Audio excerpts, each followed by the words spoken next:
السلام علیکم ورحمۃ اللہ وبرکاتہ۔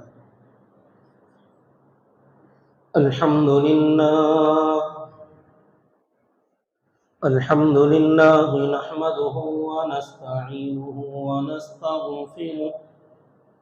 ونستغفره ونؤمن به ونتوکل علیہ ونعوذ باللہ من شرور انفسنا ومن سیئات اعمالنا من يهده الله فلا مضل له ومن يضلله فلا هادي له وأشهد أن لا إله إلا الله وحده لا شريك له وأشهد أن سيدنا وسندنا وحبيبنا ونبينا ومولانا محمدا عبده ورسوله أرسله الله إلى الناس كافة بشيرا ونذيرا وداعيا إلى الله بإذنه وسراجا منيرا أما بعد فأعوذ بالله من الشيطان الرجيم بسم الله الرحمن الرحيم فقد قال الله تبارك وتعالى في القرآن المجيد والفرقان الحميد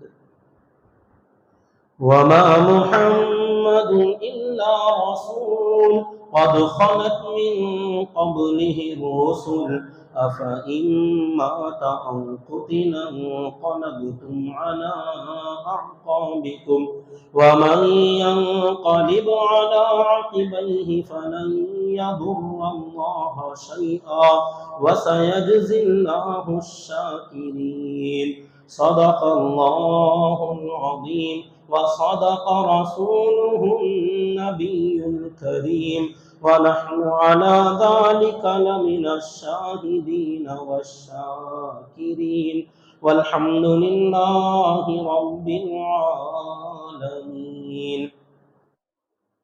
محترم بزرگان اسلام و برادران ملت اور میرے معزز سامعین کرام، اللہ کے پیارے نبی جناب محمد رسول اللہ صلی اللہ علیہ وسلم کی سیرت طیبہ کا آخری مرحلہ ہمارے یہاں چل رہا ہے۔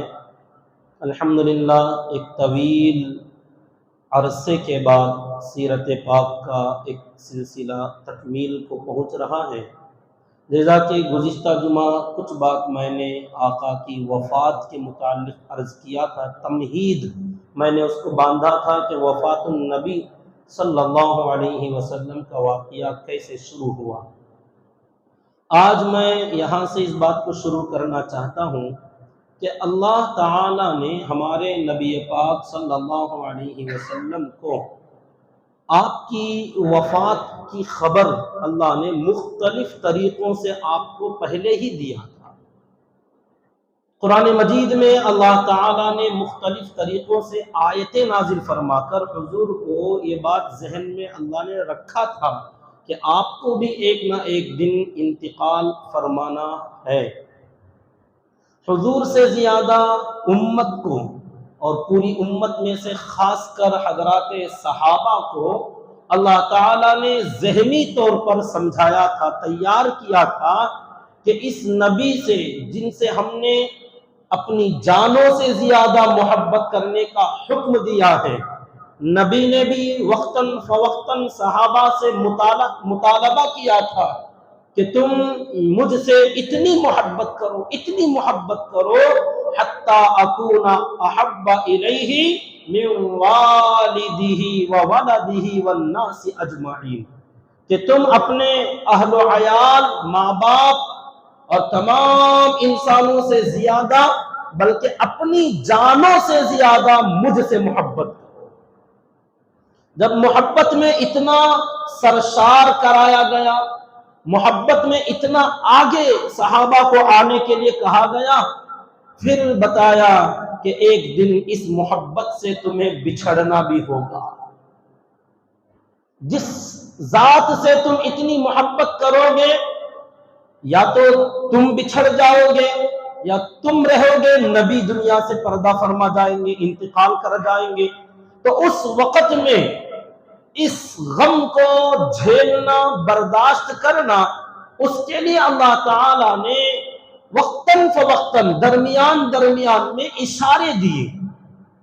زیادہ تفصیل میں نہیں جاؤں گا ورنہ پھر ہم اس واقعے تک آ ہی نہیں پائیں گے. قرآن مجید میں عمومی طور پر 3 مرتبہ اللہ نے یہ آیت نازل فرمائی، کل نفس ذائقۃ الموت وانما توفون اجورکم یوم القیامہ. ایک جگہ پھر فرمایا کل نفس ذائقۃ الموت ثم الینا ترجعون. ایک جگہ پھر فرمایا کل نفس ذائقۃ الموت وَنَبْلُوكُمْ بِالشَّرِّ وَالْخَيْرِ فِتْنَةً وَإِلَيْنَا تُرْجَعُونَ. اے لوگو، ہر جاندار کو، کل نفس، ہر جاندار کو موت کا مزہ چکھنا ضروری ہے. پھر ہو سکتا ہے ہر جاندار مرے گی، ہر نفس کو موت کا مزہ چکھنا ہے. نبی پاک صلی اللہ علیہ وسلم تھوڑا الگ ہے، آپ کی خصوصیت بہت جدا ہے، تو آپ کو شاید کوئی الگ معاملہ کیا جائے گا. اللہ نے سورہ رحمان میں پھر آیت نازل فرمائی، کل من علیہا فان ویبقى وجہ ربک ذو الجلال والاکرام. کہ ہر کسی کو مرنا ہے، ہر کسی کو، باقی صرف تمہارے رب کا چہرہ رہے گا. ویبقى وجہ ربک. یہاں اشارہ دے دیا کہ پہلے کل نفس جو ہم کہہ رہے تھے، اس میں کہیں تم اپنے نبی کو الگ نہ سمجھو. فرما دیا کل من علیہا فان ویبقى وجہ ربک. یہاں صاف اشارہ دے دیا کہ صرف زندہ میں رہوں گا، میرے علاوہ سب. تو سب میں تمہارے نبی بھی شامل. پھر جب یہاں سے بھی بات کلیئر نہ ہوئی تو اللہ تعالی نے سیدھا اپنے نبی سے خطاب کرتے ہوئے موت کی نسبت نبی کی طرف اللہ نے کی. جب کچھ دشمنوں نے ہمارے نبی کی موت کی تمنا کی، ہمارے نبی کو مارنے کی کوششیں کی، دعائیں کرتے تھے، تمنائیں کرتے تھے کہ یہ نبی کسی طرح سے مر جائے، تو اللہ نے آیت نازل فرما دی، أَفَإِن مِتَّ فَهُمُ الْخَالِدُونَ. کہ نبی جی ان سے پوچھئے کہ کیا اگر آپ مر جائیں تو کیا یہ ہمیشہ رہ جائیں گے؟ ایک جگہ اللہ نے یوں فرمایا فَإِنَّكَ مَيِّتٌ وَإِنَّهُمْ مَيِّتُونَ. کہ آپ بھی مریں گے، یہ بھی مریں گے.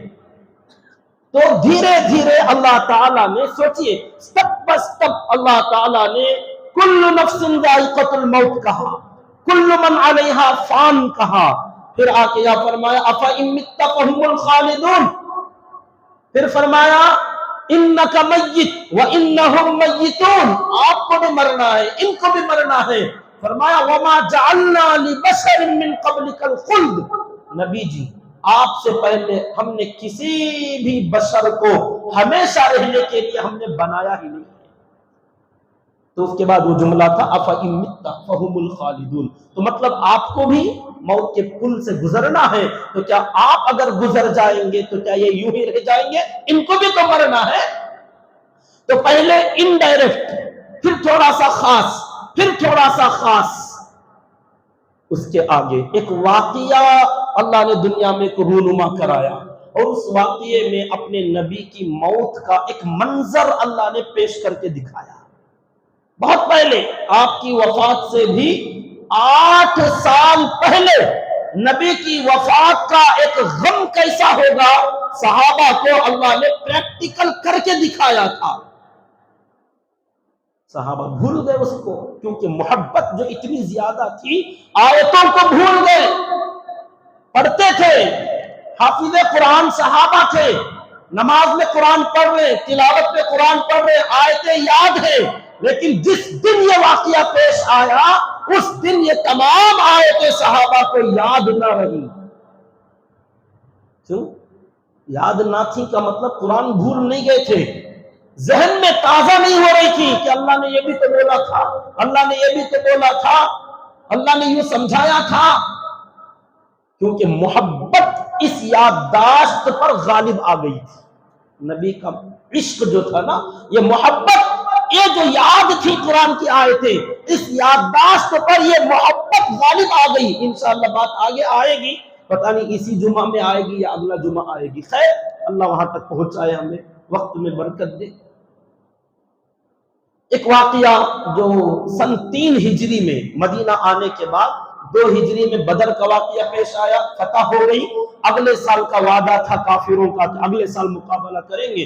تو رمضان کے بعد سن 3 ہجری میں شوال 11 تاریخ کو آپ احد کے میدان میں تشریف لے گئے.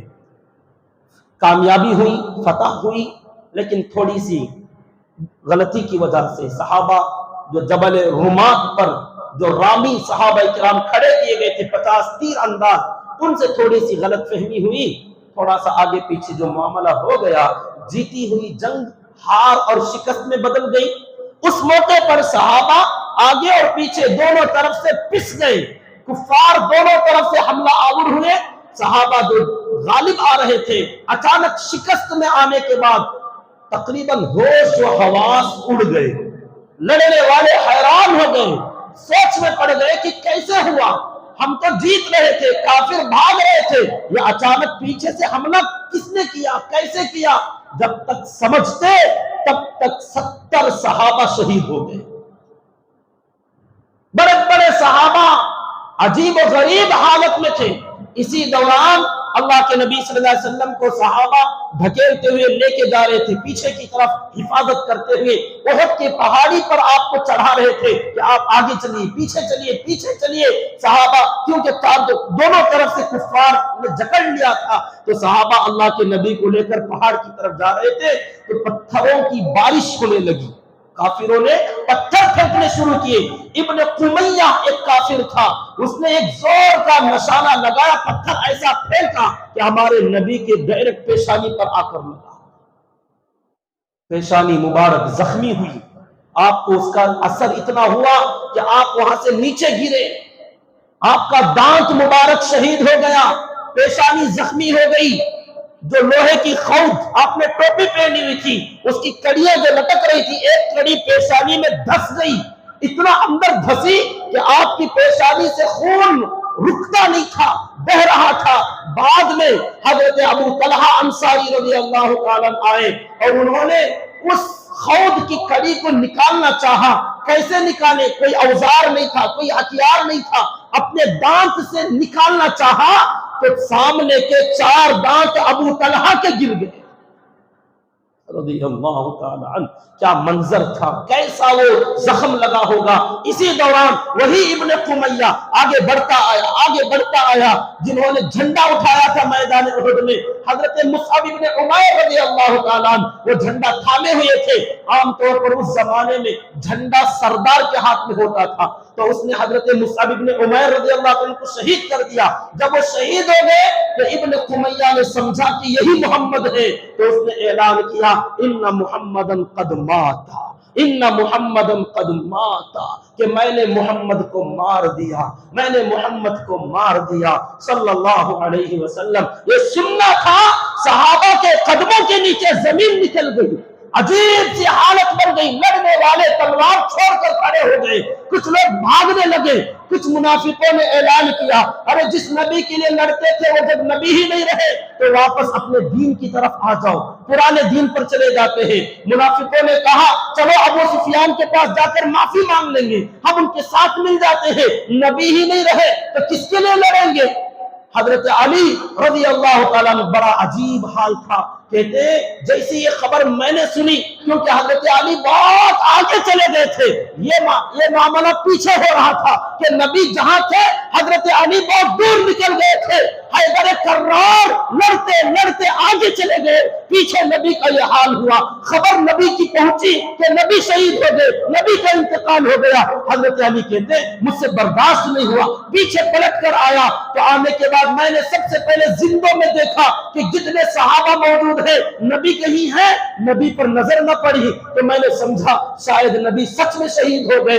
میں مردوں میں جا کر دیکھنے لگا، شہیدوں کی لاشوں کو ٹٹولنے لگا، نبی شہیدوں میں بھی نہیں ملے تو میں نے سوچا نہ زندوں میں ہے نہ مردوں میں ہے، اب ایک ہی راستہ ہے کہ یا تو آپ پیٹھ پھیر کر بھاگ گئے ہوں گے، نبی بھاگ جائے صحابہ کو چھوڑ کر، ناممکن ناممکن، یہ خیال غلط ہے، نبی بھاگ نہیں سکتے۔ پھر کہاں گئے؟ کہتے میں نے سوچا شاید ہماری غلطی کی وجہ سے کچھ غلطی ہم سے ہو گئی، اللہ ہم سے ناراض ہوا اور اپنے نبی کو آسمانوں پر ویسے اٹھا لیا جیسے حضرت عیسیٰ کو اٹھا لیا علیہ السلام۔ وہ سوچنے لگے کیا ہوا ہوگا، کیونکہ نبی زخمی تھے، گڑھے میں گرے ہوئے تھے، صحابہ آپ کو چھپائے ہوئے تھے، چاروں طرف سے آپ کے اوپر ٹوٹ پڑ رہے تھے، صحابہ آپ کو بچائے ہوئے تھے، حفاظت کر رہے تھے، حضرت سعد بن ابی وقاص لڑ رہے تھے، حضرت ابو طلحہ اپنے سینے کو نیزہ، اپنے سینے کو ڈھال بنا کر نیزوں اور ہتھیاروں کے وار جھیل رہے تھے، حضرت ابو دجانہ لڑ رہے تھے، بے دریغ ام عمارہ ایک عورت لڑ رہی تھی، 11 انصار صحابہ کرام تھے، مہاجرین تھے جو اس جگہ پر آپ کے چاروں طرف پہرا بنائے ہوئے لڑ رہے تھے۔ یہ عجیب و غریب منظر تھا جو صحابہ کی کانوں میں پڑا۔ اس موقع پر نبی انتقال کر گئے، نبی شہید ہو گئے تو صحابہ لڑنا چھوڑ بیٹھے، کچھ لوگ بھاگنے لگے، کچھ لوگ عجیب و غریب کیفیات میں آ گئے۔ اس کے بعد اللہ کا حضرت علی کہتے میں نے سوچا اب نبی چلے گئے تو انہوں نے تو زندہ اٹھا لیا گیا آپ کو، اللہ نے آپ کو اٹھا لیا، اب میں یہاں رہ کے کیا کروں گا، میں لڑتے لڑتے شہید ہو کے نبی کے پاس چلا جاؤں گا۔ کہتے ہیں اس کے بعد میں نے جو رن چلایا، تلوار جو برسایا، کافروں پر ایسا ٹوٹ پڑا کہ سامنے جتنا مجمع تھا سب کو میں نے تنکوں کی طرح بکھیرا، اڑاتا گیا، جو سامنے آیا کاٹتا گیا کہ مجھے برداشت نہ تھا کہ اس ظالم قوم نے نبی کو مارا، میں اسے چھوڑوں۔ حضرت علی کاٹتے گئے، مارتے گئے، سب لوگ علی حیدر کرار کے سامنے لا فتح الا علی، کوئی رک نہیں سکتا تھا، شیر خدا تھے حضرت علی، ہٹاتے گئے، کافروں کا مجمع تتر بتر ہونے لگا۔ کہتے جان میں جان آئی، جب میں قریب پہنچا تو نبی کا مبارک چہرہ نظر آ گیا۔ اللہ تیرا شکر ہے کہ نبی باحیات ہے اور ہمارے درمیان موجود ہے۔ اس وقت میں حضرات صحابہ پر نبی کی موت کا یوں سمجھیے ریہرسل کیا گیا تھا کہ نبی کی وفات سچ میں ہوگی ایک دن، تب تم برداشت کیسے کرو گے۔ احد کے میدان میں اللہ نے یہ پریکٹس کرائی، عمل کرا کے دکھایا تھا۔ اس کے بعد اللہ نے آیتیں نازل فرمائی تھی کہ اے صحابہ تم نبی کی موت پر اتنا اثر لوگے، کیا ایسے ہو جاؤ گے؟ کچھ لوگوں نے کہا باپ دادا کے دین پر واپس چلے جائے، کچھ لوگوں نے کہا ابو سفیان سے جا کے معافی مانگ لے، کچھ لوگوں نے کہا لڑنا چھوڑ دے، کچھ لوگ پیٹ پھیر کر بھاگنے لگے۔ اے صحابہ کیا حال ہے؟ اگر ایسا رہا ایک دن سچ میں نبی کی وفات ہوگی تو تمہارا کیا حال بنے گا، اور تمہارا چھوڑو نبی کا مشن کیا ہوگا، نبی کا لایا ہوا قرآن کون سنبھالے گا، نبی کا دین آگے آنے والی امت تک کون پہنچائے گا۔ ارے اولین شاگرد تو تم ہو، بعد میں نبی کے سنبھالنے والے تم ہو۔ اگر تمہارا یہ حال ہوا تو بعد کی امت کا سوچو۔ وما محمد الا رسول، اس موقع پر اللہ نے یہ آیت نازل فرمائی ہمارے محمد صلی اللہ علیہ وسلم بھی تو ایک رسول ہی تو ہے، خدا تو نہیں، ایک رسول ہے، اگرچہ کہ سب سے بڑے رسول مگر ہے تو رسول۔ فرمایا قد خلت من قبلہ الرسل، یہ جیسے رسول ہیں ان سے پہلے بھی بہت سارے رسول گزر گئے دنیا میں۔ حضرت نوح علیہ السلام آئے، حضرت ابراہیم علیہ السلام آئے، حضرت موسیٰ علیہ السلام آئے، حضرت عیسیٰ علیہ السلام آئے، بہت سارے رسول آئے، قد خلت، وہ بھی گزر گئے۔ تو پھر فرمایا یوں سمجھ لو جب بہت سارے رسول ان سے پہلے آئے اور گزر گئے، یہ بھی آئے ہیں، ان کو بھی گزرنا ہے۔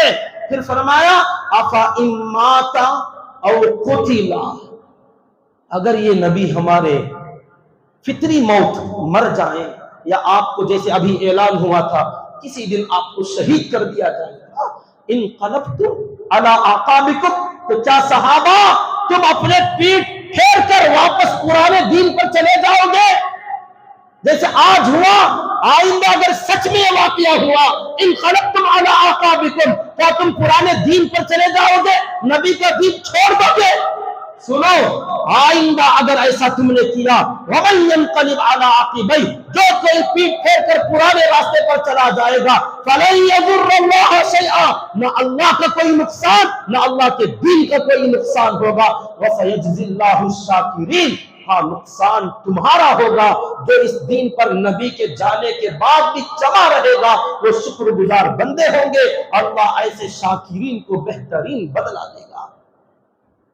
پھر اللہ نے سمجھاتے ہوئے فرمایا وَكَأَيٍّ مِّن، بہت ساری آیتیں ہیں میں مختصر کرتا ہوں، وَكَأَيٍّ مِّن نَبِيٍّ قَاتَلَ مَعَهُ رِبِّيُّونَ كَثِيرٌ فَمَا وَهَنُوا لِمَا أَصَابَهُمْ فِي سَبِيلِ اللَّهِ وَمَا ضَعُفُوا وَمَا اسْتَكَانُوا۔ اللہ نے مثالیں دے کے سمجھایا، ان سے پہلے بھی کتنے نبیوں کے ساتھ ان کے چاہنے والے دیوانہ وار لڑے، اور جب ان نبیوں کا انتقال ہوا تو بعد والے ان کے ساتھی بزدل نہیں بنے، جو مصیبتیں ان کو پہنچی اس کی وجہ سے انہوں نے بزدلی کا مظاہرہ نہیں کیا، وما ضعفوا، اور نہ وہ کمزور پڑے، وما استقاموا، اور نہ ہی وہ لوگ عاجزی دکھائے، بلکہ نبی کے جانے کے بعد بھی ان کے جانشین برابر استقامت سے کھڑے رہے۔ تو لہذا تمہیں بھی اس مصیبت کو، اس غم کو جھیلنا ہے، اس دن اپنے پیٹ پیچھے نہیں چلے جانا، جمے رہنا، استقامت سے رہنا۔ تو میرے دوستو، اللہ تعالیٰ کے اس نظام پر غور کرو، اللہ نے صحابہ کو ذہن کیسے بنایا، کل نفس ذائقۃ الموت، کل نفس ذائقۃ الموت، 3 مرتبہ یہ بتا کر اشارہ دیا کہ نبی بھی تو ایک نفس ہے، ہر نفس کو مرنا ہے، تو یہ بھی مر جائیں گے۔ فرمایا انک میت و انہم میتون، آپ بھی مریں گے، یہ سب مریں گے۔ وما جعلنا لبشر من قبلک الخلد، آپ سے پہلے ہم نے کسی بشر کو ہمیشہ رہنے کے لیے نہیں پیدا کیا۔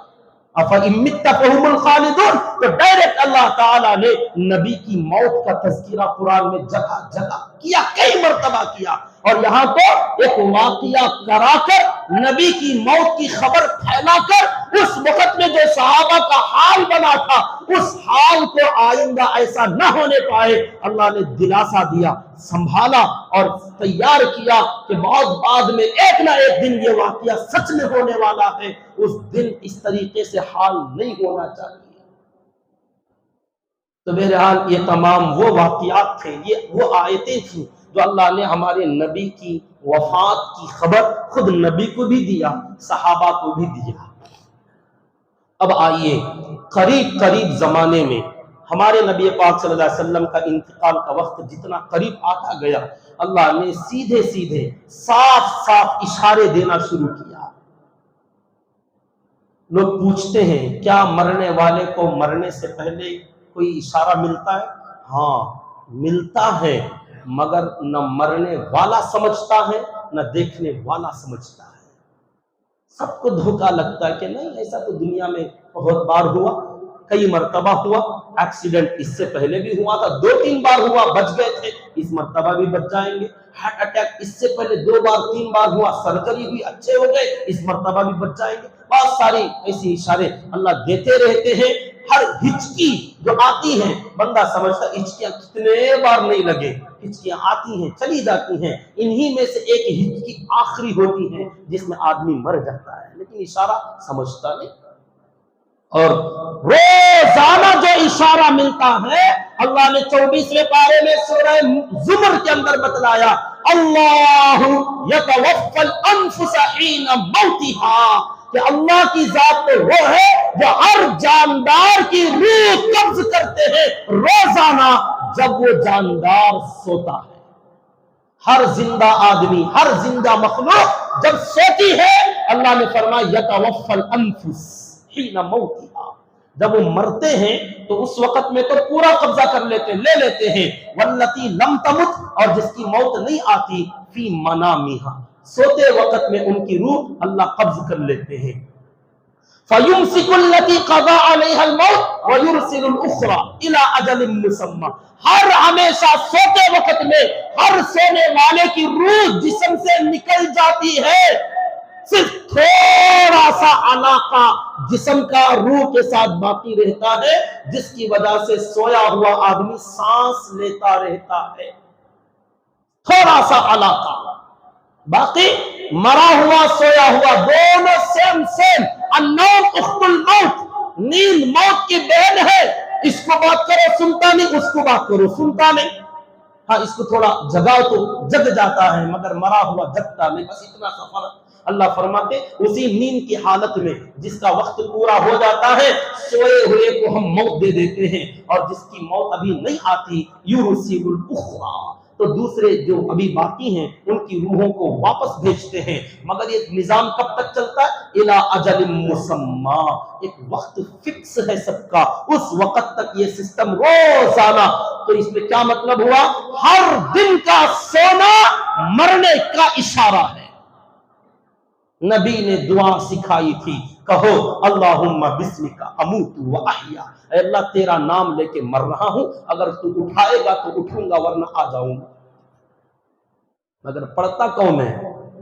دعا کون پڑھتا ہے؟ اللہ ماشاء اللہ، موبائل دیکھتے دیکھتے کب نیند لگ گئی پتہ نہیں، یہ موت ہے۔ جب اٹھو تو کہا الحمدللہ الذی احیانا بعد ما اماتنا، اللہ تیرا شکر ہے کہ موت دینے کے بعد دوبارہ ہم کو اٹھا کے کھڑا کر دیا، وَإِلَيْهِ النُّشُورُ، لیکن ایک دن آئے گا کہ ہمیشہ کے لیے ہم تیرے پاس آ جائیں گے، لوٹ کر آنا تیری طرف ہے۔ تو یہ اشارہ نہیں تو اور کیا؟ لوگ پوچھتے مرنے سے پہلے اشارہ ملتا ہے، ارے جب سے پیدا ہوئے ہر دن اشارہ ملتا ہے۔ سمجھتا کون ہے؟ نہیں نہیں وہ نہیں، خاص اشارہ، اب تو مر رہا ہے یہی اشارہ۔ اللہ وہ بھی اگر دے دے تب بھی بندہ نہیں سمجھے گا۔ ہاں اللہ جسے سمجھ کی توفیق دے دے، وہ ٹھوکر بھی اگر کھاتا ہے تو کلمہ پڑھ لیتا ہے، شاید کہ اس ٹھوکر میں موت نہ آ جائے۔ ہچکی بھی لگتی ہے، اللہ کو یاد کرتا ہے کہیں اس ہچکی میں موت نہ آ جائے۔ نیند بھی آتی ہے تو اللہ کو یاد کر کے سوتا ہے کہیں اس نیند میں موت نہ آ جائے۔ گاڑی پر سوار بھی ہوتا ہے، اللہ کا نام لے کے آگے بڑھتا ہے کہیں یہ سواری میری آخری سواری نہ ہو، آخری سفر نہ ہو۔ جس کو اللہ سمجھا دے وہ ہر حال میں اللہ کو یاد کرتا رہتا ہے، پتہ نہیں میرا کون سا لمحہ آخری ہے۔ اور جسے یہ توفیق نہ ملے وہ موت کے منہ میں بیٹھ کر بھی ہنس رہا ہوتا ہے میں بچ کے آ جاؤں گا۔ بہرحال اللہ کے نبی صلی اللہ علیہ وسلم کو آخر میں ہم آتے ہیں، آخری 10 ہجری کا سال تھا، اس سال جو رمضان کا مہینہ آیا، آپ صلی اللہ علیہ وسلم نے بعد میں صحابہ کو بتلایا کہ ہر رمضان میں جبریل میرے پاس آتے اور جتنا قرآن اللہ نے اتارا اس پورے قرآن کا دورہ کرتے، قیام لیل میں، تراویح میں اس کا دہراتے ہیں، جبریل مجھے سناتے، میں جبریل کو سناتا ہوں سارا قرآن۔ تو ہر سال ایک بار ہمارا دہرانا ہوتا تھا۔ 10 ہجری میں جو آخری رمضان حضور کا تھا، آپ نے فرمایا اس سال جبریل نے 2 مرتبہ قرآن دہرایا ہے، اور ہر رمضان میں آخری کے 10 دن، آخری عشرہ آپ اعتکاف ہر سال فرماتے تھے۔ سنت مؤکدہ ہے رمضان کے آخری 10 دن کا اعتکاف کرنا، لیکن وہ جو آخری رمضان تھا آپ کی زندگی کا، اس سال آپ نے ڈبل 20 دن اعتکاف کیا۔ اشارہ تھا کہ یہ آپ کا آخری رمضان ہے، لہذا آپ دوبارہ دگنا کر لیجیے، 2 مرتبہ قرآن سنانا، 2 اعتکاف کے برابر 2 عشروں کا اعتکاف کرنا، یہ ایک واضح اشارہ تھا کہ نبی جی یہ آخری رمضان ہے۔ لیکن صاف نہیں بتایا گیا، آپ نے سمجھا ان اشاروں کو، نبی نے سمجھا، صحابہ سمجھ نہیں پائے کہ یہ رمضان نبی اتنا لمبا اعتکاف کیوں کر رہے ہیں، 20 دن اعتکاف کیوں کر رہے ہیں۔ خیر رمضان کے بعد آپ ذی القعدہ کے مہینے میں حج کے لیے گئے، حج میں جانے کے بعد حجۃ الوداع میں عرفات کے میدان میں وہ آیت جو نازل ہوئی، الیوم اکملت لکم دینکم، آج دین مکمل ہو گیا، یہ اگلا اشارہ تھا کہ نبی جی اب تک دین اترتا رہا، آتا رہا، آج ہم نے دین مکمل کر دیا، مطلب یہ کہ اب آپ کے رہنے کی ضرورت نہیں۔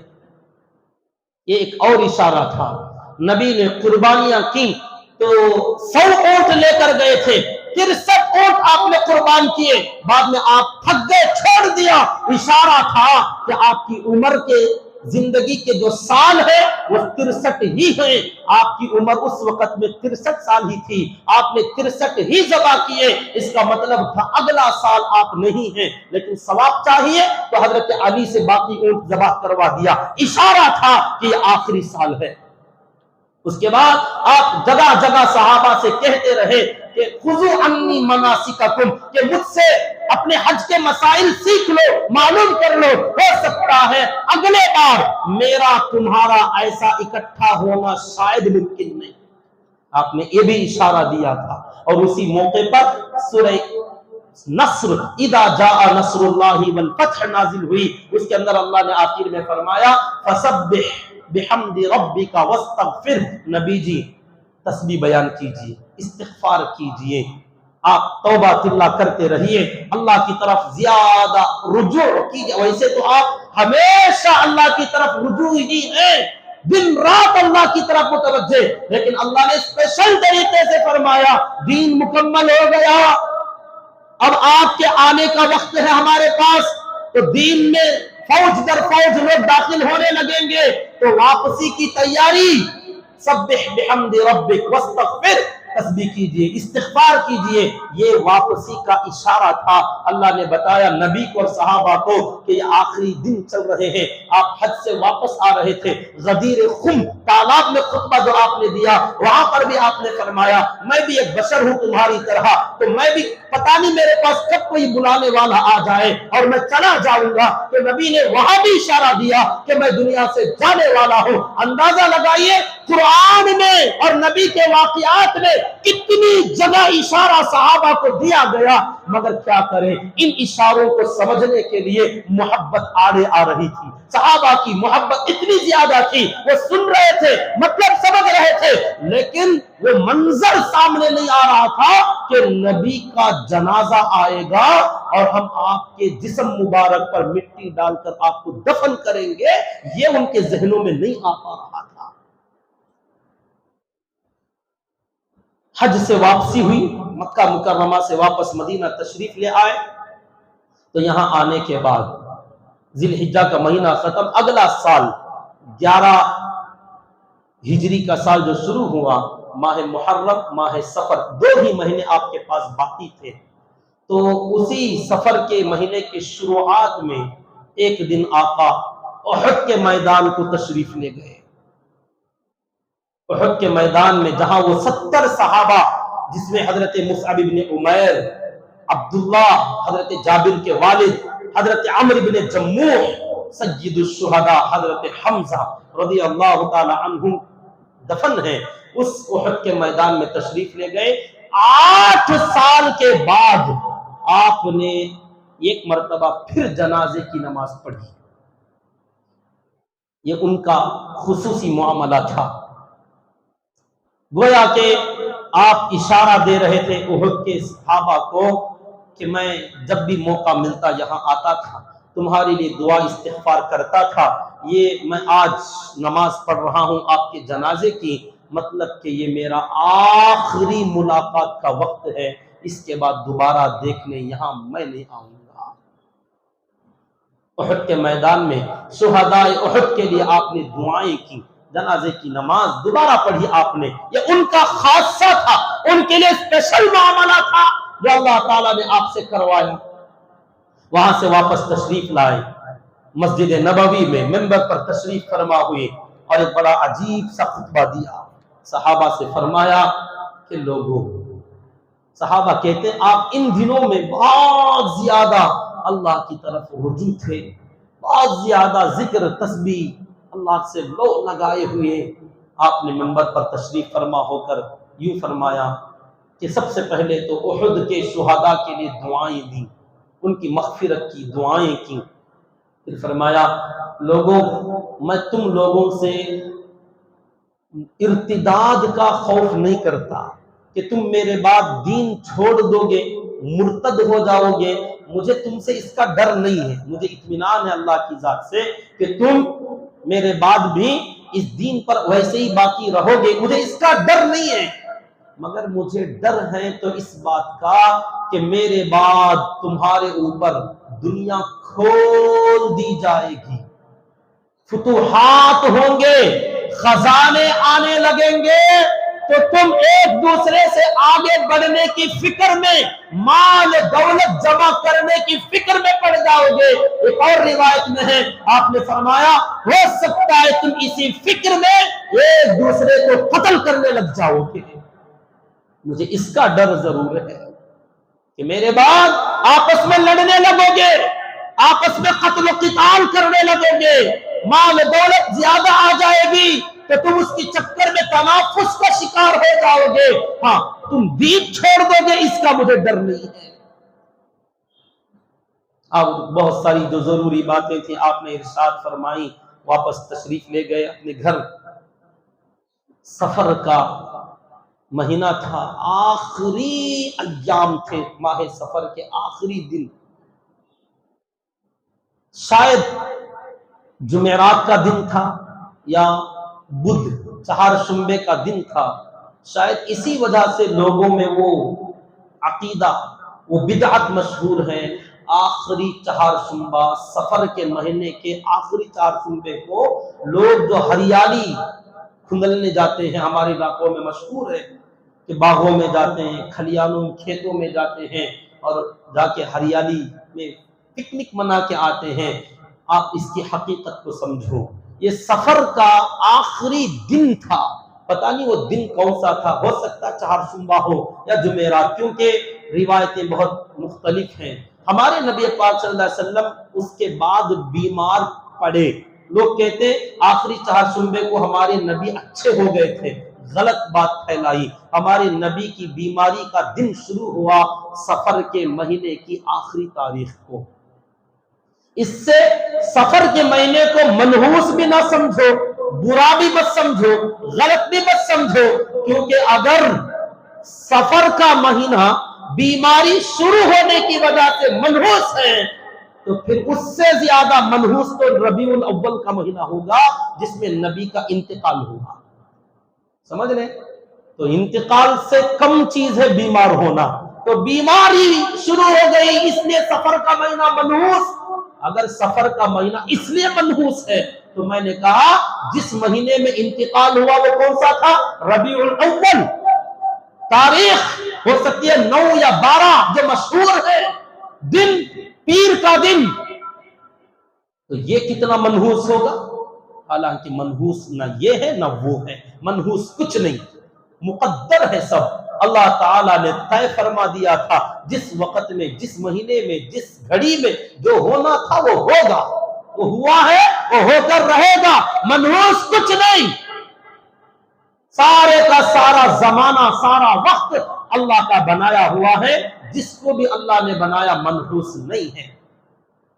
بہرحال ہوا کیا تھا، اس سفر کی آخری تاریخ میں کسی کا جنازہ آیا، پتہ نہیں کون تھے وہ، جنازہ پڑھایا نبی نے، دفن کرنے کے لیے جنت البقیع جو اس طرف پڑتا، مسجد نبوی اگر یہ ہے تو اس طرف آپ نکلیں گے تو اسی سے پہلی صف کے آگے تھوڑا جائیں گے تو ٹیک کے اوپر جنت البقیع بڑا سا قبرستان ہے۔ اب تو وہ بھی مسجد نبوی سے لگا ہوا ہے، پہلے وہ تھوڑا جھاڑ جھڑو کے تھے، وہاں پر بہت سارے غرقد کے درخت تھے، وہاں پورے علاقے میں درخت لگے ہوئے تھے، غرقد نام تھا ان درختوں کا، تو اس جگہ پر قبرستان بنا دیا گیا، سب وہاں دفن ہوتے تھے۔ وہ بہت دور تھا اس وقت میں، مسجد نبوی بہت چھوٹی اور درمیان میں پیدل راستے، درخت وغیرہ جنگل کی طرح، اس کے بعد قبرستان تھا جیسے عام طور پر قریے دیہاتوں میں ہوتا ہے، مگر شہر کا قبرستان وہ تو ٹاؤن میں آ گیا، سٹی کے اندر آ گیا، تو اب ویسے ہی جنت البقیع مسجد نبوی کی احاطے کے اندر لگا ہوا ہے۔ تو ایک جنازے کے ساتھ آقا جنت اس بقیع کے اندر تشریف لے گئے، قبرستان کے اندر، وہاں تدفین ہوئی، جس کو دفن کرنا تھا دفن کیے، تو آپ صلی اللہ علیہ وسلم نے تمام قبرستان والوں کے لیے دعا کی، السلام علیکم دار قوم مؤمنین، اور ایمان والے رہنے کی بستی تم پر سلامتی ہو، اور آپ نے ان کی تعریف کی، تم بہت خوش ہو جو یہاں آرام کر رہے ہو، کیونکہ تمہارے بعد والے لوگ تو وہ حالتیں دیکھ رہے ہیں، ایسے ایسے فتنے ان کی طرف بڑھ بڑھ کر آ رہے ہیں کہ ہر آنے والا فتنہ جانے والے فتنے سے بڑا ہوا ہے. تم ان فتنوں سے محفوظ ہو، تم بہت مبارک لوگ ہو، بڑی خوشحالی میں ہو. پھر آپ نے ان سے فرمایا انشاءاللہ میں بھی تم سے بہت جلد ملنے والا ہوں. دعا کی ان کے لیے.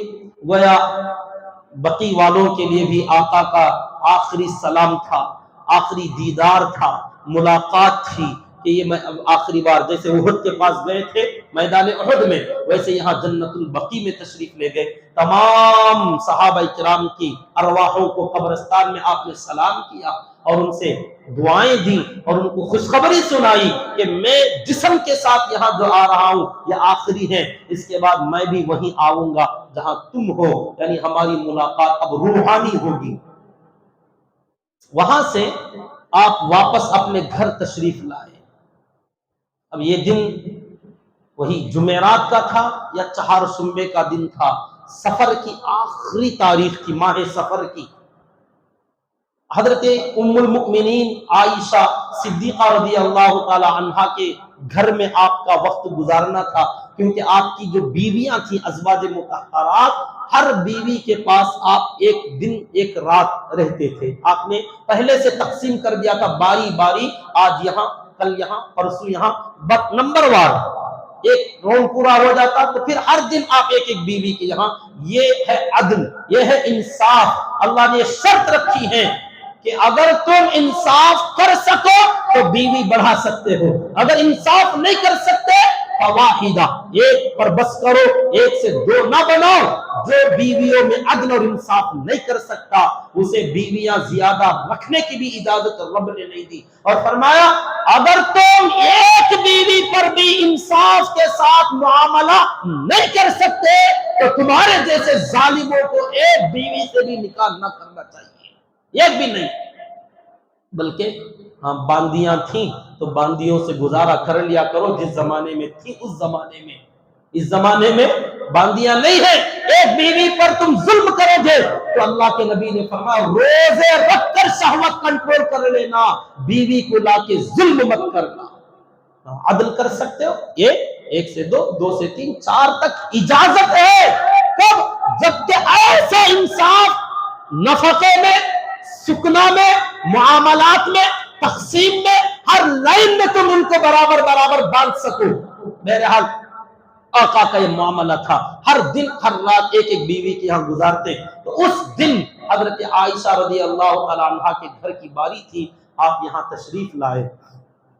تو آپ جب قبرستان سے نکل رہے تھے تو آقا کو سر میں درد شروع ہوا اچانک، جو کہ اچانک کچھ ہوتا نہیں ہے. پہلے بھی بتایا کوئی بھی کام اچانک نہیں ہوتا، وہ سب اللہ کے یہاں سے مقدر ہے، طے ہوتا ہے.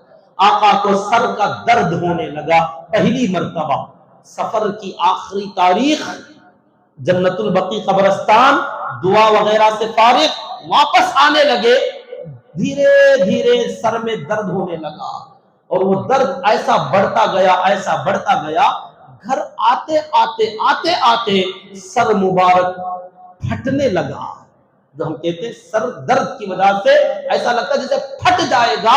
آپ کا سر درد کی وجہ سے پھٹنے لگا، آپ کو بڑی شدت کی تکلیف ہونے لگی. آپ جیسی حجرہ عائشہ میں، حضرت عائشہ کے کمرے میں تشریف لائے تو عجیب اتفاق کی بات، گھر میں حضرت عائشہ رضی اللہ تعالی عنہا کو بھی سیم درد ہونے لگا.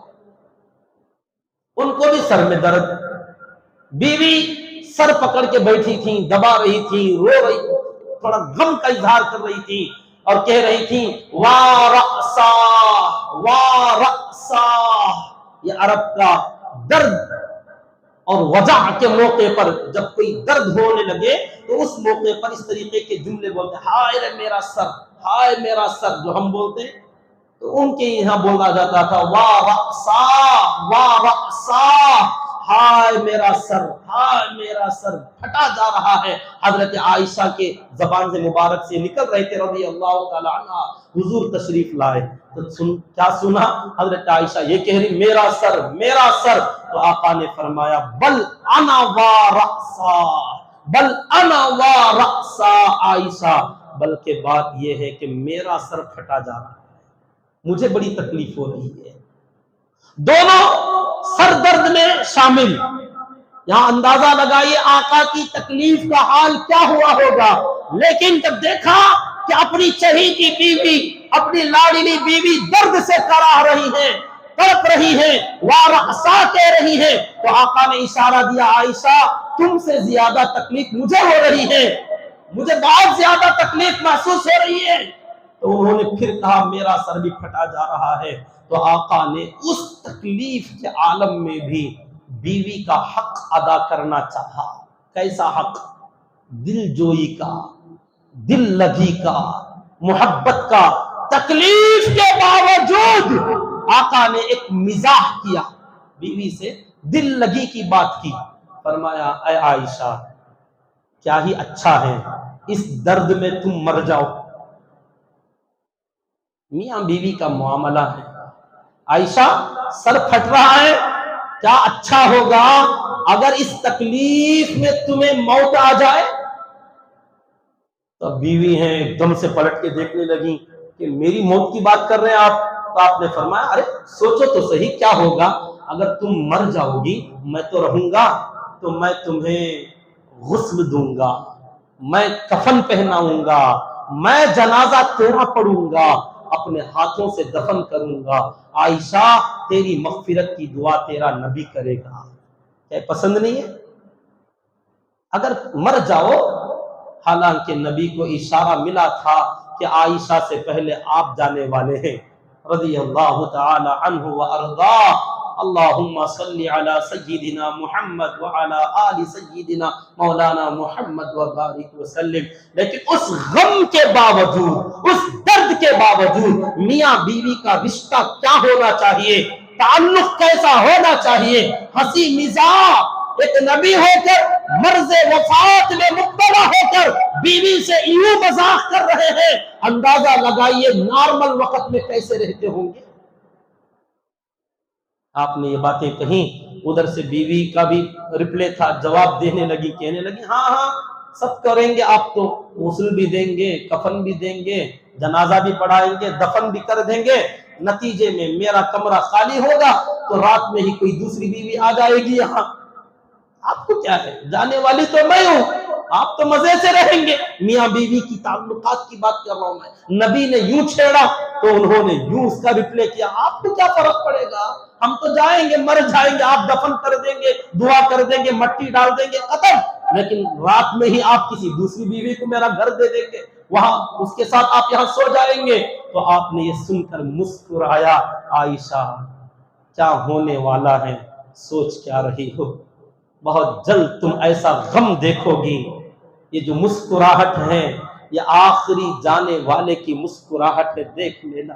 آقا نے کچھ بولا تو نہیں، مسکرایا۔ حدیث میں آتا فتبسم، آپ نے مسکرایا کہ میاں بیوی کا تعلق ہے، ناراض نہ ہونا، بد دعائیں نہ دینا، گالی گلوچ مت کرنا۔ میاں بیوی ہے تو وہ بولے گی، جیسے تم یہ بولو گی موت کے بارے میں تو وہ بولو گی دوسری شادی کے بارے میں، تو تم ناراض نہ ہونا۔ ایسی نازک مزاجی اپنے دلوں میں نہ لینا کہ بیوی نے ایک سخت بات بول دی منہ پھلا کے بیٹھ گئے۔ یار ہوتا ہے، تعلقات ہے، لے کے سنبھال کے چلو نا۔ سٹارٹنگ سب کی اچھی ہوتی ہے، اینڈنگ بڑی بری ہوتی، بہت سارے لوگ درمیان میں بچھڑ جاتے ہیں۔ شروعات سب اچھے سے کرتے ہیں، I love you, I miss you، پتہ نہیں کیا کیا شروعات یہاں سے ہوتی ہے، درمیان میں ہی I hate you، جی شروع طلاق خلے کی نوبت آ جاتی۔ شروعات کا اعتبار نہیں، انجام کا اعتبار، اختتام، خاتمہ ایسا کرو کہ آخری وقت میں بتاؤں گا کہ اما عائشہ کیا کہتی ہیں کہ آخری وقت میں نبی تھا اور میرا کنیکشن کیسا رہا۔ میاں بیوی کو طرف جانے والا واقعہ ہے کہ اما جان نے جو واقعہ بتایا، کیا فضیلت اپنی گنوائی کہ نبی کا میرے ساتھ کیا رشتہ تھا، نبی انتقال فرما رہے تھے تو کیا کاپی، اس کی کیا تصویر کھینچی ہے۔ انشاءاللہ جب وہاں جاؤں گا عرض کروں گا، اب تو نہیں ہوگا، اگلا جمعہ ہی۔ یہ تو شروعات ہے۔ بیماری 12، 13، 14 تین روایتیں الگ الگ آتی ہیں۔ کہ 12 دن 13 دن یا 14 دن آپ بیمار رہے، لیکن زیادہ مشہور 13 دن آپ اسی بیماری میں رہے۔ یہ تو شروعات ہے، شروعات کی بیماری میں آقا کا سر پھٹا جا رہا تھا، تو سوچیے آخر کا کیا عالم رہا ہوگا۔ تو آپ نے اس دن وہیں گزارا۔ اگلا دن دوسری بیوی کے یہاں تھا۔ آپ کا دھیرے دھیرے جیسے جیسے وقت گزرتا جا رہا تھا، سر درد میں اضافہ ہوتا جا رہا تھا۔ اتنا شدید درد تھا، اس زمانے کے لوگوں نے بتایا ہے کہ اس وقت میں ایک عجیب سی بیماری ہوتی تھی جس کی وجہ سے رگوں میں خون گاڑھا ہو جاتا تھا، وہ زہر کے اثر سے ہوتا تھا۔ نبی نے اس کو بھی صاف کیا کہ خیبر میں یہودیوں نے جو زہر مجھے کھلایا تھا اس کا اثر ہے کہ ایک رگ آخر میں آقا کی کٹ گئی تھی، اندر دل کے پاس خون گاڑھا ہوتا جا رہا تھا۔ نتیجے میں آپ کی پسلیاں مبارک میں درد، سینے میں درد، سر میں درد، پورے جسم میں درد کی چبن اور تکلیف شدت کے ساتھ بڑھنے لگی، ہر دن درد میں اضافہ۔ آپ اگلے دن دوسری بیوی کے یہاں گئے، تو وہاں جانے کے بعد تھوڑی دیر رہے اور پوچھا کل مجھے کہاں جانا ہے، کل کس کی باری ہے؟ تو وہ سمجھنے لگے کہ حضور کو تو معلوم ہے، انہوں نے تقسیم کیا، آقا نے ہی، تو اگلا دن کہاں جانا آپ کو معلوم، پھر بھی پوچھ رہے بیوی سے اگلا نمبر کس کا میرا؟ تو بتایا فلاں بیوی کا۔ وہاں گئے تو ان سے پوچھا کل کہاں جانا ہے مجھے، تو انہوں نے بتایا فلاں جگہ۔ تو ہر بیوی سے پوچھتے تھے آقا کہ اگلا نمبر کس کا ہے، اگلا دن کس کے یہاں مجھے رہنا ہے، کیونکہ آپ چاہتے تھے کہ اس تکلیف میں مجھے سکون عائشہ کے یہاں ملتا ہے رضی اللہ تعالی عنہا۔ آپ کی چہیتی بیوی تھی، آپ چاہتے تھے کہ عائشہ کے یہاں رہوں، عائشہ کو دیکھوں، ان سے بات کروں، تو ان کی باتوں سے تھوڑی راحت مل جاتی ہے۔ باقی بیویوں سے بھی پیار ہے، مگر وہ دلی تعلق جو ان سے تھا، برابر سرابر معاملات کر رہے، مگر دل کا معاملہ الگ ہے۔ تو ہر بیوی سمجھتی تھی، مگر وہ بھی دیکھ رہے تھے کہ نبی بیماری میں ہیں، تھوڑی خدمت ہم بھی کریں، نبی ہمارے بھی گھر میں رہیں۔ ہر بیوی ایک قربانی دینا نہیں چاہتی تھی۔ بہرحال آپ آگے بڑھتے گئے۔ وہ جمعرات کا دن تھا یا چہارشنبے کا دن تھا جہاں بیماری شروع ہوئی۔ اگلا جمعرات، جمعہ، ہفتہ، اتوار، آپ بدلتے گئے۔ پیر کا دن آیا، حضرت ام المؤمنین میمونہ رضی اللہ تعالی عنہا کی باری تھی۔ آپ اس گھر میں آئے اور ان سے بھی پوچھنے لگے میمونہ اگلا دن کون سے گھر میں جانا ہے؟ سمجھ گئیں ام المؤمنین ماں میمونہ تمہیں سلام ہو، اتنی بڑی قربانی انہوں نے دی کہ کسی بیوی نے وہ قربانی نہیں دیا۔ انہوں نے سمجھا اور کہا آقا آپ کو عائشہ کے گھر جانا ہے؟ ہاں، ابھی تو نمبر بعد میں آئے گا، فی الحال تو اور 2-3 گھر باقی ہیں۔ آپ کی وہ چاہت معلوم ہو گئی تو حضرت میمونہ نے تمام بیویوں کو اپنے گھر میں بلوایا رضی اللہ تعالی عنہن، سب اکٹھا ہوئی تو حضرت میمونہ رضی اللہ تعالی عنہا نے بات رکھی۔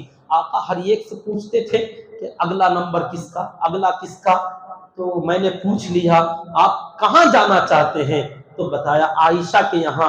تو کیا ایسا نہیں ہو سکتا کہ جب تک نبی پوری طرح اچھے نہ ہو جائیں ہم اپنی باریاں چھوڑ دیں، معاف کر دیں، کہ ہم قربانی دے دیں کہ عائشہ کے گھر آقا رہنا چاہتے ہیں، جب تک آپ رہنا چاہیں رہ لیں، جب آپ اچھے ہو جائیں گے آپ آئیں گے۔ تو ہر بیوی نے کہا ہم اپنا حصہ چھوڑ دیتے، آقا جائیں، آقا جائیں۔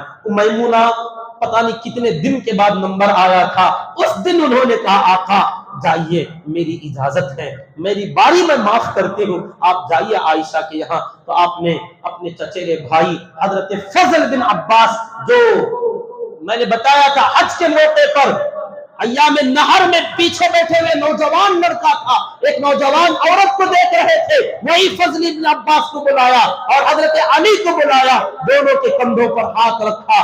درد اتنا بڑھ گیا تھا کہ آپ نے فرمایا سہارا دو مجھے عائشہ کے گھر لے چلو. لے جانے لگے, آقا کا پیر اٹھ نہیں رہا تھا, پیر بھی اتنے سن ہو گئے, درد ایسا بڑھ گیا تھا. صحابہ نے بتایا کہ آقا کے پیر زمین پر یوں الٹے پڑے ہوئے تھے, آپ کو گھسیٹ کر لے جایا گیا. آپ کندھوں پر ہاتھ رکھے ہیں. فضل ابن عباس اور علی المرتضی رضی اللہ تعالی عنہما, آپ کے پیر اٹھ نہیں رہے تھے, آپ کے پیر مبارک زمین پر یوں کھینچتے ہوئے آ رہے تھے. آپ کو حضرت عائشہ کے حجرے کے پاس لایا گیا, بتایا گیا عائشہ آقا آپ کے یہاں آنا چاہتے ہیں. خوش ہو گئی, میرے سردار میرے سرتاج آپ یہاں آ جائیں, آپ کی خدمت میں کروں. آقا اندر تشریف لے گئے, آپ کو بٹھایا گیا. پیر کا دن تھا, اس کے بعد اگلا پیر تک آپ اسی گھر میں رہے. بیویاں انتظار کرتی رہیں شاید اگلا آئے گا, نمبر آئے گا, لیکن بیویوں کو کیا پتا تھا نبی کا یہ آخری سفر تھا. اس کے بعد نبی اسی گھر میں قبرستان بنانے والے, آپ کی قبر مبارک اس گھر میں بننے والی ہے, آپ کا دوبارہ واپس آنا نہیں ہوگا. لیکن کسی کو پتا نہیں تھا, سمجھ رہے تھے کامن نارمل سی بیماری ہے, جیسے پہلے بھی ہوتے تھے بیمار, اب ہو جائیں گے ٹھیک. آپ کو حضرت عائشہ کے گھر میں پہنچا دیا گیا. پیر کے دن آپ تشریف لائے, برابر 5-6 دن کا وقت گزرا. جمعرات سے اگر لے لیں, جمعرات, جمعہ, ہفتہ, اتوار, پیر, یا چہارشنبے سے لے لیں 6 دن, 13 دن آپ بیمار رہے. تو اگلا پیر تک 7 دن, تو اس سے پہلے کے 6 دن, تو میرا 13 دن آپ بیمار رہے. ان دنوں میں اس حال میں بھی آپ ہر دن ہر نماز کے لیے برابر تشریف لاتے, نماز پڑھاتے, ہر دن نماز پڑھاتے, ہر نماز پڑھاتے. اور سوچئے آپ کی بیماری کا عالم, اور اس کے ساتھ ساتھ آپ کو کھانسی بھی ہونے لگی اور بخار اتنا تیز ہوا. حضرت عبداللہ ابن مسعود رضی اللہ تعالیٰ عنہ فرماتے کہ آپ کے اوپر چادر ڈالی گئی, کمبل اڑایا گیا, آپ کے پاس کوئی جا کے بیٹھتا, آپ کی بیمار کرسی کے لیے آپ کو کمبل کے اوپر ہاتھ رکھتا, تو کمبل کے اوپر سے ہاتھ گرم ہو جاتا تھا. اتنا تیز بخار تھا کہ بازو بیٹھنے والا گرمی برداشت نہیں کر سکتا تھا. آقا کا بخار اتنا زیادہ, درد اتنا زیادہ. پہلے دن آپ نے وارسا, ہائے رے سر کا درد, ہائے رے میرا سر آپ نے کہا تھا. تو اس کے بعد دن بدن اضافہ ہوتا گیا, تو آخرکار پیر اٹھ نہیں پا رہے تھے. اندازہ لگائیے پورے جسم میں کتنی تکلیف ہوئی ہوگی. آقا نے خود فرمایا نبیوں کی تکلیفیں بھی بہت زیادہ ہوتی ہیں. جو بندہ اللہ کے جتنا قریب ہوگا, اللہ اتنا ہی زیادہ اس کا امتحان بھی لیتے ہیں. تو صحابہ نے فرمایا آپ کا اجر بھی تو بہت زیادہ ہوگا. ہاں, اجر بھی بہت زیادہ ہے. اسی لیے ان عظم الاجر مع عظم البلاء, آقا نے فرمایا کہ اجر کا بڑا ہونا مصیبت کے بڑا ہونے پر موقوف ہے. جتنی بڑی مصیبت میں بندہ برداشت کرے گا, اللہ ثواب بھی اتنا ہی زیادہ دیں گے. خیر, نبی پاک صلی اللہ علیہ وسلم کا سکرات کا وقت تھا, جو کہ 13 دن رہا, لیکن ہر دن تھوڑا تھوڑا بڑھتا گیا. اسی میں آپ نے فرمایا عائشہ, وہ جو خیبر کا زہر تھا نا, اس کا اثر مجھے بہت زیادہ ہونے لگا. آخر کار جمعرات کا دن آیا, پیر میں آئے تھے عائشہ رضی اللہ عنہا کے گھر میں. پیر کے بعد منگل, بدھ, جمعرات, یہ ایسا جمعرات کا دن ہے. بعض صحابہ نے اس دن کے بارے میں کہا یوم الخمیس, ما یوم الخمیس, یہ جمعرات کیا جمعرات ہے جانتے ہو؟ ہچکیاں مار کے رونے لگے صحابہ, جو اپنے شاگردوں کو بتاتے تھے بعد میں, یہ جمعرات جانتے ہو جمعرات کیا دن ہے؟ ہچکیاں مار کے روئے, ہچکیاں مار کے. کیوں, کیا ہوا؟ تم کیا جانو ہم پر کیا گزرا تھا. وہ جمعرات کا دن تھا. ابھی پیر کے دن آقا کا انتقال ہونے والا, پیر, اس سے پہلے اتوار, ہفتہ, جمعہ, جمعرات, 5 دن پہلے کا واقعہ اتنا مصیبت کا تھا, تو 5 دن کے بعد والا کیا رہا ہوگا. آقا نے اپنی ازواج سے، بیویوں سے فرمایا، بیویاں گھر میں آتی تھیں دیکھنے کے لیے، ملاقات کے لیے آتی تھیں، خیر خیریت پوچھ کے جاتی تھیں۔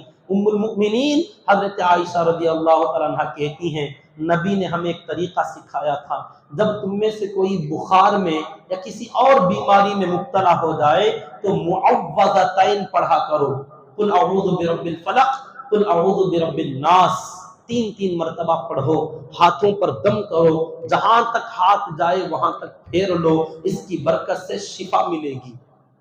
نبی کا یہ عمل تھا، نبی سکھاتے تھے۔ تو حضرت عائشہ رضی اللہ عنہ کہتی ہیں مجھے وہ بات یاد آئی کہ نبی خود بیمار ہیں تو میں آپ کے بازو بیٹھتی، معوذتین، قل اعوذ برب الفلق، قل اعوذ برب الناس پڑھتی۔ اب ہاتھ میرے ہاتھ پر دم کر کے آقا پر پھیروں، اس سے زیادہ اچھا ہے کہ میرے سے زیادہ برکت والے ہاتھ تو نبی کے ہیں، تو میں آقا کے ہاتھوں پر دم کرتی اور آپ کے چہرے پر، سر پر میں پھیرتی تھی تاکہ بخار کم ہو جائے، درد کم ہو جائے۔ لیکن کیا پتا تھا یہ کم ہونے والی بیماری نہیں تھی، جو کم ہونے والی ہوگی وہ کم ہوگی، جس کو کم نہیں ہونا ہے وہ تو کچھ بھی کرو آپ کم نہیں ہوگی، کیونکہ یہ مرض وفات ہے، نارمل بیماری نہیں ہے۔ جمعرات کے دن آقا نے فرمایا کہ 7 کنووں کا پانی الگ الگ، ایک طریقہ آپ نے بتایا، الگ الگ کنووں سے، الگ الگ مٹی کی خاصیت ہوگی تو وہاں سے 7 کنووں کا پانی 7 مشکیزوں میں بھر کر لاؤ، اور ایک دم فل، اس میں سے ذرہ برابر کم نہیں ہونا چاہیے، مشکیزیں بھر کر 7 مشکیزیں لاؤ اور میرے سر پر سے ٹھنڈا پانی اونڈھیلو تاکہ تھوڑی سی قوت آئے، بخار کی شدت کم ہو جائے۔ تو آقا کے لیے 7 کنووں کا پانی 7 مشکیزوں میں بھر کر لایا گیا، اور آپ چاہتے تھے پانی کے ٹب میں بیٹھیں۔ ٹب اتنا بڑا حضرت عائشہ کے یہاں نہیں تھا، حضرت حفصہ، حضرت عمر رضی اللہ عنہ کی بیٹی، ان کے گھر میں ایک بڑا سا ٹب تھا، اس کو منگوایا گیا، اس کے اندر آپ کو بٹھایا گیا، سر کے اوپر سے پانی اونڈیلا جانے لگا، دھیرے دھیرے دھیرے دھیرے ایک ایک مشکیزے کا پانی ڈالو، اوپر ڈالا گیا، پانی نیچے جمع ہوتا تھا۔ بخار کی شدت میں آپ اس ٹب میں بیٹھے ہوئے ہیں، پانی سر مبارک سے گزرتا ہوا جا رہا ہے، ٹھنڈک کی وجہ سے بخار کم ہونے لگا، یہاں تک کہ 7 مشکیزوں کا پانی کنڈیلا گیا تو آپ نے آخر میں فرمایا بس بس بس کرو، بس کرو، روک دیا گیا۔ اس کے بعد تھوڑا سا آپ کی بخار کی شدت میں کمی آئی، سر درد میں تھوڑی سی کمی آئی، آپ نے ایک پٹی منگوائی، سر مبارک پر پٹی باندھا۔ کیا عالم رہا ہوگا، کیا منظر رہا ہوگا، نبی اس کیفیت میں بھی سر پر، پیشانی مبارک پر پٹی باندھ رہے ہیں۔ پٹی آپ نے باندھا، غالباً سرخ تھی، آپ مسجد نبوی میں تشریف لائے، وہی 2 صحابہ سے کہا کہ ہاتھ کندھے کا آپ نے سہارا لیا، مسجد نبوی میں جمعرات کے دن تشریف لائے، ممبر پر تشریف فرما ہوئے، صحابہ بڑے بے چین تھے، کہیں جانے کا من نہیں کرتا تھا، ہر صحابی شہد کی مکھی کی طرح آپ کے گھر کے اطراف منڈلا رہا تھا کہ اس نبی کی بیماری کا یہ عالم ہے، اللہ کیا ہوگا کیا ہوگا، نبی چل نہیں پا رہے، صحابہ کہیں جا نہیں پاتے تھے، کھا نہیں پاتے تھے، ایک دوسرے سے بات نہیں کر پاتے تھے، ایک دوسرے کی خیر خیریت نہیں پوچھ رہے تھے، سب کو فکر تھی نبی کا کیا ہوگا، نبی کی بیماری کا کیا ہوگا۔ آپ مسجد نبوی میں تشریف لائے، ممبر پر تشریف فرما ہوئے، صحابہ مکھیوں کی طرح، شہد کی مکھیوں کی طرح ایسے جڑ کر بیٹھے، آقا بیٹھ گئے، تشریف فرما ہوئے، خطبہ دیا اور فرمایا کہ اللہ تعالی نے اپنے بندوں میں سے ایک بندے کو ایک اختیار دیا، اللہ نے ایک بندے کو ایک قصہ آقا نے سنایا، صحابہ بڑے غور سے سننے لگے کہ اللہ تعالیٰ نے اپنے بندوں میں سے ایک بندے کو اختیار دیا کہ دنیا کا، اس کی چمک دمک، دنیا کا مال و دولت اس کو دے دیا جائے، جب تک وہ چاہے اس کو یہ سب دنیا کی دولتیں دے دی جائیں، اور اس بندے سے اللہ نے یہ بھی کہا کہ میرے پاس جو دولت ہے وہ لے لو، یا دنیا کی جو دولت ہے یہ لے لو، تو اس بندے نے کہا اے اللہ آپ کے پاس جو ہے اسے وہ پسند آیا، اس بندے نے اس کو پسند کر لیا۔ صحابہ بڑے خوش ہو کے سن رہے تھے، کیا اچھا بندہ ہے، اللہ نے دنیا بھی پیش کیا،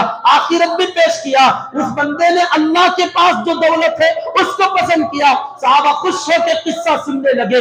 بازو ابو بکر بیٹھے تھے، وہ کہنے لگے فدا کا ابی یا وہ امی یا رسول اللہ، اے اللہ کے نبی آپ پر میری ماں قربان کر دوں گا، آپ پر میرا باپ قربان کر دوں گا، آپ پر میری اولاد قربان کر دوں گا۔ حضرت ابو سعید خدری راوی ہے، وہ کہتے ہیں صحابہ حیران ہوئے، ابو بکر کو دیکھنے لگے، کہنے لگے انظروا الی ھذا الشیخ، اس بڈھے کو دیکھو سٹیا گیا ہے، اس بڈھے کو کیا ہوا؟ نبی کہہ رہے ایک بندے کو اللہ نے اختیار دیا، خوش نصیب بندہ اس کو چن لیا۔ ابو بکر درمیان میں کہنے لگے ماں باپ قربان کر دوں گا، اولاد قربان کر دوں گا، اس بڈھے کو کیا ہو گیا؟ نبی تو کسی بندے کا قصہ سنا رہے۔ ابو بکر رونے لگے، ان کی آنکھوں سے آنسو گرنے لگے۔ ابو بکر جو جانتا تھا امت نہ جان سکی، صحابہ نہ جان سکے، ابو بکر رونے لگے، حضرات صحابہ ہنسنے لگے، اس بڈھے کا کیا حال ہوا؟ اللہ کے نبی قصہ سنا رہے، یا ابو بکر رونے لگے۔ خیر نبی نے کچھ نہیں کہا، آگے بڑھے، آگے بڑھتے ہوئے کہنے لگے او صحابہ میں تم سے پہلے حوض کوثر پر جاؤں گا، میں حوض کوثر پر جا کر تمہارے لیے فرت بنوں گا، تمہارے آنے سے پہلے تمہارے آنے کا انتظام کروں گا، میں یہاں بیٹھ کر میرا حوض کوثر یہاں سے دیکھ رہا ہوں، مجھے دکھ رہا ہے، میرا ممبر یہ حوض پر ہوگا، یہ ممبر حوض کوثر پر ڈالا جائے گا، میں اس پر بیٹھوں گا، تمہارا انتظار کروں گا۔ صحابہ میں تم سے ملاقات حوض پر کروں گا۔ آپ نے کئی مرتبہ بتایا ہے جنت جہنم کے قصے، صحابہ خوش ہو کے سننے لگے، ٹھیک ہے آپ ہم سے پہلے جائیں گے، انتظام کریں گے۔ اور اس کے بعد آپ نے بہت سارے آپ نے اخبار دیے، میسج دیے، احکامات دیے، ساتھ میں آپ نے ایک فوج تیار کی، آخری وقت تھا، آپ نے ایک بڑا قافلہ انتظام کیا، بڑی جماعت کھڑی کی کہ سب کو اللہ کے راستے میں نکلنا ہے، جہاد کے لیے جانا ہے۔ بڑی جماعت جس میں ابو بکر و عمر عثمان و علی رضی اللہ تعالیٰ عنہم تمام اکابر صحابہ موجود تھے۔ فرمایا غزوہ موتا جہاں ہوا تھا اسی موتا کے علاقے میں جاؤ اور وہاں اللہ کے دین کا ڈنکا بجا دینا، اور اسی درد کے عالم میں، اسی پٹی بندے ہوئے عالم میں آپ نے بڑی جماعت تیار کی، سب کو کھڑا کیا اور فرمایا اس جماعت کا امیر کس کو بنائیں؟ رائے آنے لگی، آپ نے فرمایا اس جماعت کا امیر اسامہ ہوگا۔ اسامہ جو زید بن حارثہ کا بیٹا 19 سال کا لڑکا تھا، میرا پوتا، نبی نے فرمایا اسامہ تم سب کا امیر ہوگا، یہ فوج لے کر جائے گا اسامہ۔ تو بڑے بڑے صحابہ کہنے لگے نبی جی اسامہ تو بچہ ہے، 19 سال کا لڑکا ہے، یہ کیا انتظام کرے گا، کسی دوسرے کو بنا دیتے۔ آپ نے فرمایا یہ تم بچہ ہے اس لیے اعتراض نہیں کر رہے ہو، بلکہ یہ غلام کا بیٹا ہے اس لیے اعتراض کر رہے ہو۔ اس سے پہلے اس کے باپ زید بن حارثہ کو میں نے غزوہ موتا میں امیر بنایا تھا، تب بھی تم نے اعتراض کیا تھا کیونکہ وہ غلام تھا، حالانکہ زید بن حارثہ میں امیر بننے کی صلاحیت تھی، تم نے اس کے باپ پر بھی اعتراض کیا، اب میں اس کے بیٹے کو بنا رہا ہوں تو غلام کا بیٹا ہے اس لیے اعتراض کر رہے ہو، نہیں اعتراض نہ کرو، بیٹھو، اسامہ ہی امیر بنے گا۔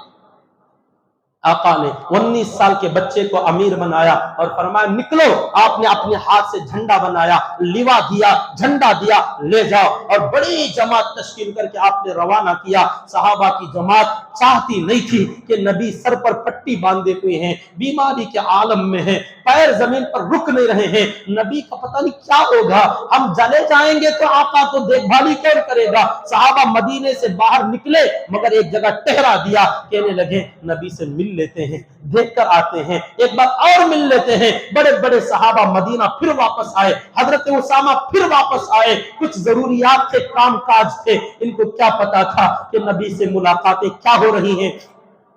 بہرحال جمعرات کے دن آپ نے بہت سارے لوگوں کو کچھ نصیحتیں کی اور فرمایا دیکھو انصار انہوں نے مدینے والوں نے میرا بہت ساتھ دیا ہے، انصار کے ساتھ ظلم نہ کرنا، مدینے والے میرے جگر کے ٹکڑے ہیں ان کے ساتھ ظلم نہ کرنا، انصار اگر اچھا کرے قبول کر لینا، اگر کسی سے خطا ہو جائے معاف کر دینا۔ انہوں نے ایسے وقت میں ساتھ دیا جس وقت میں کسی نے میرا ساتھ نہیں دیا تھا، اور اسی خطبے میں آپ نے فرمایا میں نے تم میں سے ہر ایک کا بدلہ ادا کر دیا ہے، پھر بھی تم میں سے اگر کوئی ایسا ہے جس کے اوپر میں نے ظلم کیا ہو یا کسی کا حق میرے اوپر رہ گیا ہو، کھڑے ہو جاؤ مجھ سے لے لو، جسم کا بدلہ لینا چاہتے لے لو، مال کا بدلہ لینا چاہتے لے لو، عزت کا بدلہ لینا چاہتے لے لو، خدا کی قسم قیامت کے میدان میں مجھ سے سوال نہ کرنا۔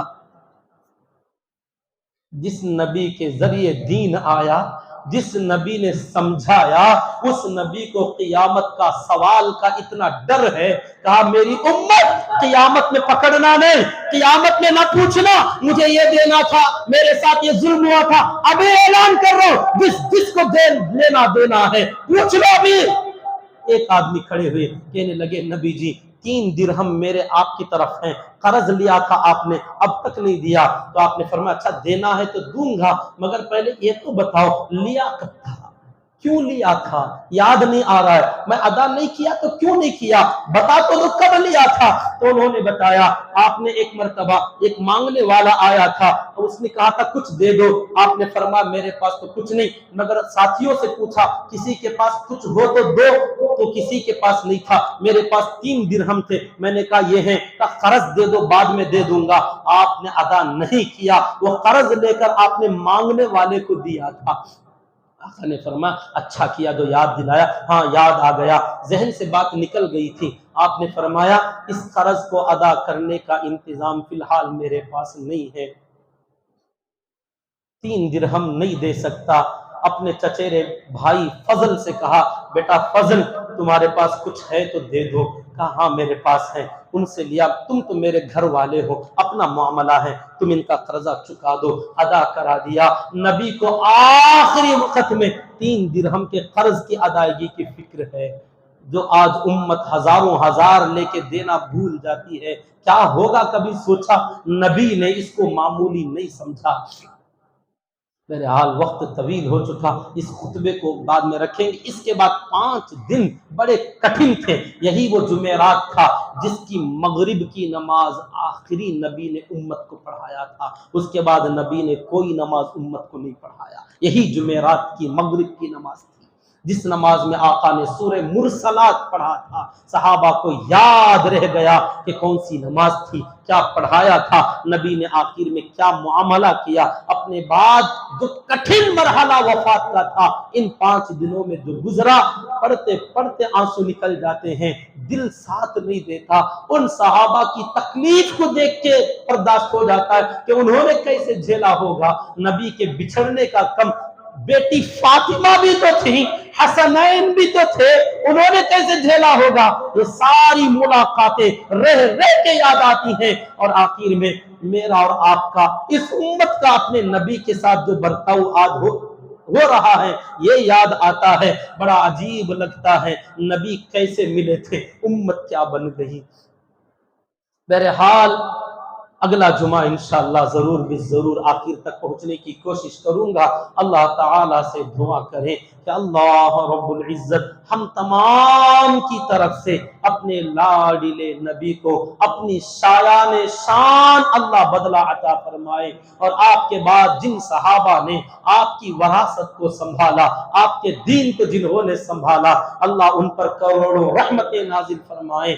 ہم جو گنہگار امت نبی اور صحابہ کو بھول بیٹھے ہیں، نبی سے غداری کرتے ہوئے زندگیاں گزار رہے ہیں، اللہ تعالیٰ آج کے کہنے اور سننے کی برکت سے ہمیں حقیقی معنوں میں اپنے نبی کیا تھے سمجھنے کی توفیق نصیب فرما دے، نبی کا عاشق بنا دے، نبی کا محب بنا دے، نبی کی درود پڑھنے والے بنا دے، آقا کو روزانہ کم سے کم کچھ نہیں ہو سکتا صلاۃ و سلام کا تحفہ بھیجنے والا بنا دے، کثرت سے درود پڑھنے والا ہمیں بنا دے، آمین۔ وآخر دعوانا ان الحمدللہ رب العالمین۔ جو حضرات سنت نہیں پڑھے وہ سنت پڑھ لیجئے، جاتے ہوئے مسجد کی ضروریات اور اخراجات کے لیے دل کھول کر تعاون کرتے ہوئے جائیں۔